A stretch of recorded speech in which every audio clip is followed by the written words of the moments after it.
Sir, അസർബൈജാനും ചൈനയും തമ്മിൽ ചില വ്യാപാര കരാറുകളിലേക്കൊക്കെ പോകുന്നു. ഇപ്പോൾ ഇന്ത്യയുടെ കയ്യിൽ നിന്ന് Su-30 MKI വിമാനം അർമേനിയ വാങ്ങാനായിട്ട് പോകുന്നു. അപ്പോൾ ബന്ധങ്ങൾ വളരെ ദൃഢമായി മാറുകയാണല്ലോ പല രാജ്യങ്ങളും തമ്മിൽ. പല രാജ്യങ്ങളും തമ്മിൽ എന്ന് പറയുമ്പോൾ തുർക്കി അല്ലേ? അതെ, അതായത് തുർക്കിയും അസർബൈജാനും ഒന്നിച്ച് നിൽക്കുന്നതാണ്, വലിയ സുഹൃത്തുക്കളാണ്. അവരോടൊപ്പം തുർക്കി, അസർബൈജാൻ, പാകിസ്ഥാൻ അതൊക്കെ ഒരു അച്ചുതണ്ടായിട്ട് നിൽക്കുന്ന രാജ്യങ്ങളാണ്.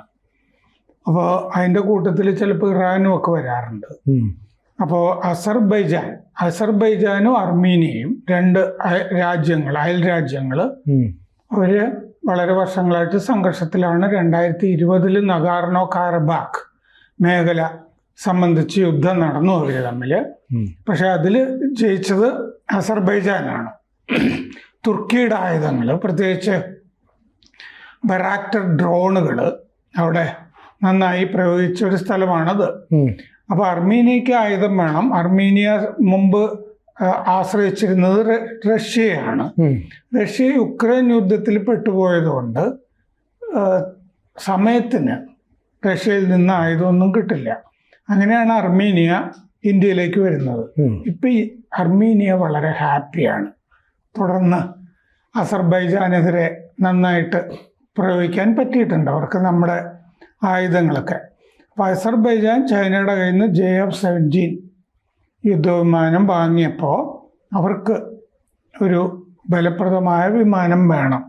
അങ്ങനെയാണ് നമ്മൾ റഷ്യയിൽ നിന്ന് ഹിന്ദുസ്ഥാൻ എയറോനോട്ടിക്സ് ലിമിറ്റഡ് ലൈസൻസ് വാങ്ങിച്ചിട്ട് ഇന്ത്യയിൽ നിർമ്മിക്കുന്ന Su-30 MKI വാങ്ങുന്നത്. അപ്പോൾ റിസ്ക് ഇൻ്റലിജൻസ് കമ്പനി ഈ റെയിൻ അതിലെ ഡയറക്ടർ ഈ ഫോബ്സിനോട് ഈ വിവരം പറഞ്ഞിട്ടുണ്ട്. റിസ്ക് ഇൻ്റലിജൻസ് കമ്പനി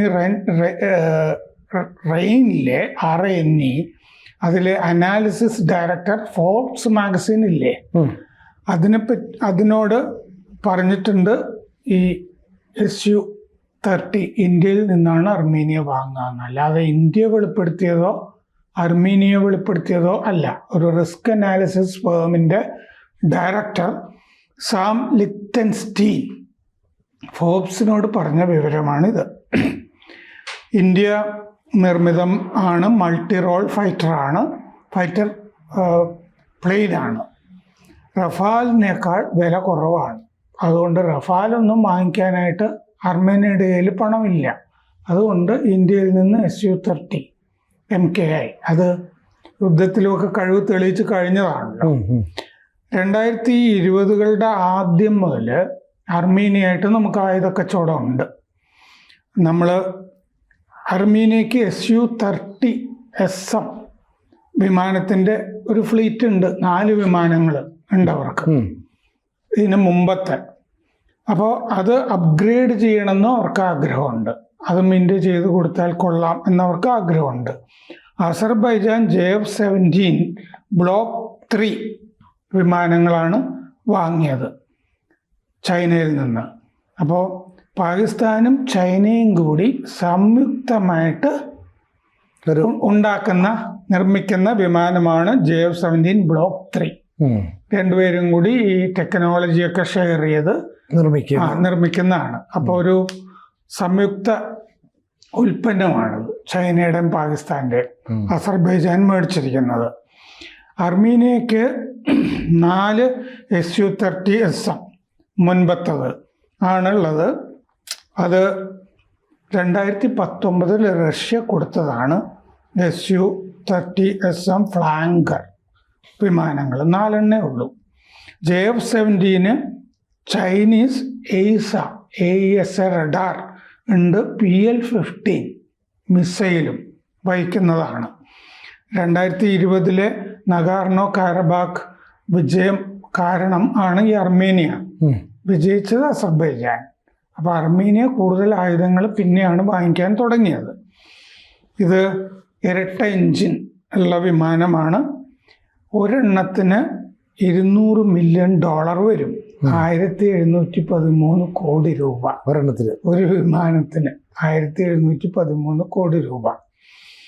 അപ്പോൾ പിനാക റോക്കറ്റ് സിസ്റ്റം നേരത്തെ അർമേനിയ വാങ്ങിയിരുന്നു നമ്മുടെ കയ്യിൽ നിന്ന്. പിനാക 250 മില്യൺ ആയിരുന്നു അതിൻ്റെ വില. 2141 കോടി രൂപ. നമ്മുടെ ഒരു പ്രധാനപ്പെട്ട വിപണിയാണ് അർമീനിയ. ആൻറ്റി ടാങ്ക് 2022 ടാങ്കുകളെയൊക്കെ തകർക്കാൻ വേണ്ടിയിട്ടൊക്കെയാണ് ഈ പിനാക വാങ്ങിച്ചത്. പിന്നെ അസ്ത്ര MK1 അതിനു വേണ്ടി ചർച്ച നടക്കുന്നുണ്ട്, അതും രക്ഷപ്പെടുമായിരിക്കും.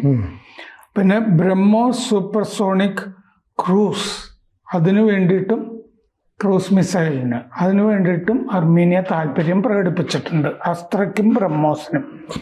നിലവിലെ ഈ SU-30SM അവരിൽ 4 ഉണ്ടല്ലോ അർമീനിയ, അത് ഇന്ത്യ അപ്ഗ്രേഡ് ചെയ്ത് കൊടുക്കും. അപ്ഗ്രേഡ് ചെയ്യുക എന്ന് പറഞ്ഞു കഴിഞ്ഞാൽ കൂടുതൽ ആയുധങ്ങൾ വയ്ക്കുക എന്നുള്ളതാണ്. അതിൽ അസ്ത്ര MK1 പിന്നെ ബ്രഹ്മോസ് ഈ മിസൈലുകൾ അതിൻ്റെ അകത്തേക്ക് ഇൻ്റഗ്രേറ്റ് ചെയ്യുക, അതാണ് ആ വിമാനത്തിലേക്ക് അതുകൂടി ഇൻ്റഗ്രേറ്റ് ചെയ്യുക എന്നുള്ളതാണ് ഈ അപ്ഗ്രേഡ് ചെയ്യുമ്പോൾ ഉദ്ദേശിക്കുന്നത്. പിന്നെ നമ്മുടെ തന്നെ വിരൂഭാഷ AESA റഡാർ, നമ്മുടെ പുരാണത്തിൽ നിന്നാണ് എല്ലാത്തിനും പേര്. റഡാറിന് പേര് വിരൂഭാഷ, അതും അതിൻ്റെ അകത്തേക്ക് ഇൻ്റഗ്രേറ്റ് ചെയ്യും. IAFന് നമ്മുടെ വ്യോമസേനയ്ക്ക് 260 SU-MKI ഉണ്ട്. 260. ബ്രഹ്മോസ് 290 മുതൽ 450 കിലോമീറ്റർ വരെയാണ് റേഞ്ച്. അസ്ത്ര MK1 110 കിലോമീറ്ററാണ് റേഞ്ച്. അപ്പോൾ ഇത്രയും ഈ സംവിധാനങ്ങളൊക്കെ ഉണ്ടെങ്കിൽ ഈ JF-17 വിമാനത്തിന് കൈകാര്യം ചെയ്യാൻ പറ്റും. നമ്മൾ ഈ സംഘർഷത്തിൽ തെളിയിച്ചു കഴിഞ്ഞാൽ ചൈനയുടെ എല്ലാ സിസ്റ്റവും വലിയ ഗുണമുള്ളതല്ല എന്ന് തെളിയിച്ചതാണ്. അപ്പോൾ HALന് നമ്മുടെ വ്യോമസേന SU-30 MKI ഇത് 12 കൂടി ഉണ്ടാക്കാനായിട്ട് ഓർഡർ കൊടുത്തിട്ടുണ്ട് നമ്മുടെ വ്യോമസേനയ്ക്ക് വേണ്ടി. അത് 2027 ആണ് അതിൻ്റെ നിർമ്മാണം തുടങ്ങുക. അപ്പോൾ അർമീനിയെ ചോദിച്ചാൽ തന്നെ ചിലപ്പോൾ അതും കൂടിയൊക്കെ കഴിഞ്ഞിട്ടായിരിക്കും കൊടുക്കാൻ പറ്റുന്നത്. ശരിക്കും പറഞ്ഞപ്പോൾ ഈ അർമേനിയ പോലെയുള്ള രാജ്യങ്ങൾ ഇന്ത്യയെ കൂടുതൽ ആശ്രയിക്കുന്നത് ഈ തുർക്കിയെ അല്ലെ അതുപോലെയുള്ള രാജ്യങ്ങളെയൊക്കെ ഒരു വല്ലാതെ അലോസരപ്പെടുത്തുന്നില്ലേ? കാരണം ഈ നേരത്തെ തന്നെ നമുക്ക് ഇവരോട്ടുള്ള ബന്ധമുണ്ട്. ഇപ്പം ഗ്രീക്കുമായിട്ട് നമ്മൾ ബന്ധം കൂടുതൽ ശക്തമാക്കുന്നു, ഗ്രീസുമായിട്ട്. അപ്പോഴൊക്കെ തന്നെ ഈ തുർക്കിക്ക് അതൊരു ഭീഷണി ഉയർത്തുകയും കൂടെ ചെയ്യല്ലേ?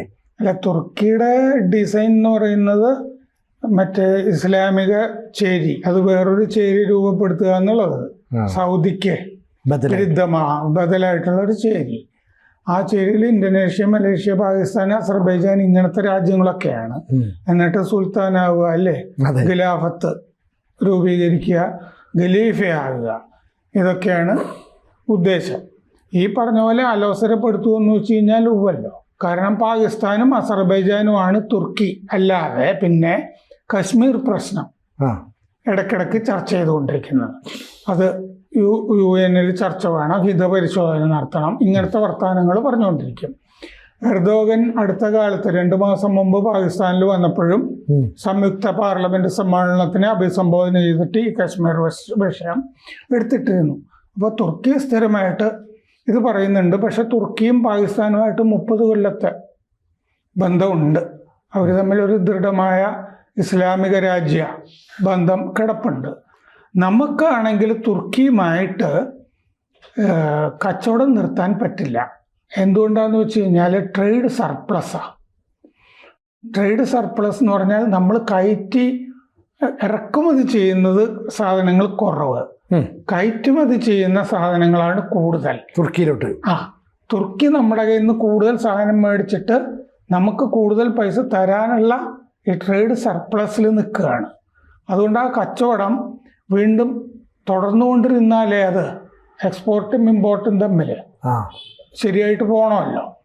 അപ്പോൾ ട്രേഡ് സർപ്ലസ് ഉള്ളതുകൊണ്ട് തുർക്കിയായിട്ടുള്ള കച്ചവടം നമുക്ക് നിർത്താനും പറ്റില്ല. അപ്പോൾ തുർക്കിയെ ചില കാര്യങ്ങളിൽ നിന്ന്, ഈ അടിസ്ഥാന സൗകര്യ പദ്ധതികളിൽ നിന്നൊക്കെ മാറ്റി നിർത്താമെന്നല്ലാതെ കച്ചവടത്തിൻ്റെ കാര്യത്തിൽ മാറ്റി നിർത്താൻ പറ്റില്ല എന്നാണ് കേന്ദ്ര നയം എന്നാണ് ഞാൻ മനസ്സിലാക്കുന്നത്. അങ്ങനെയാണ് ഈ വിവരം നമുക്ക് കിട്ടുന്നത്. ഈ ട്രേഡ് സർപ്ലസിൻ്റെത് കണക്കും ഒക്കെ ഉണ്ട്. അത് വലിയ തുകയാണ്, കുറച്ച് ബില്യൺസ് വരുന്ന തുകയാണ് ട്രേഡ് സർപ്ലസ് ആയിട്ട് വരുന്നത് തുർക്കിയായിട്ട്. ചിലപ്പോൾ അത്തരത്തിലുള്ള ബന്ധം നിലനിൽക്കുമ്പോൾ പോലും അസർബൈജാനുമായിട്ട് അർമേനിയയുമായിട്ട് ഇന്ത്യ തുടരുന്ന ബന്ധം അവസാനിക്കുകയില്ലല്ലോ. അത് നീണ്ടു പോകും, കുറച്ച് കൂടുതൽ ദൃഢമാവുകയും ചെയ്യില്ല. കാരണം എല്ലായ്പ്പോഴും തുർക്കിയൊക്കെ ഒന്ന് ഫേസ് ചെയ്യണമെങ്കിൽ, എതിരാണെങ്കിൽ അർമേനിയക്ക് ഇന്ത്യൻ സഹായം കൂടെ വേണ്ടേ? അർമേനിയ നമുക്ക് കിട്ടിയിട്ടൊരു 4-5 കൊല്ലം ആയുള്ളൂ, കുറേ കൂടി ദൃഢമാകണമല്ലോ. അതെ. അപ്പോൾ അവര് ഇതും കൂടി ഇപ്പോൾ അസർബൈജാന് വിരോധമുള്ളൊരു അർമേനിയക്ക് വിരോധമുള്ള ഒരു രാജ്യമാണ് ഈ പാകിസ്ഥാനും, ഈ കാരണങ്ങൾ കൊണ്ട്. അപ്പോൾ പാകിസ്ഥാനെ തോൽപ്പിച്ചതിൽ ആദ്യം ആഹ്ലാദമുള്ള ഒരു രാജ്യമാണ് അർമേനിയ. അപ്പോൾ അർമേനിയ എന്തായാലും നമ്മുടെ കൂടെ തന്നെ ഉണ്ടാവും. നമ്മുടെ ഒരു പ്രധാനപ്പെട്ട വിപണിയാണ്. ആദ്യത്തെ പ്രധാനപ്പെട്ട വിപണി എന്നും വേണമെങ്കിൽ അർമേനിയയെ പറ്റി പറയാം നമുക്ക്. കൂടുതൽ വാർത്തകളും വിശേഷങ്ങളും നിങ്ങളിലേക്ക് എത്താൻ ABC മലയാളം സബ്സ്ക്രൈബ് ചെയ്യുക, ബെൽ ബട്ടണും അമർത്തുക.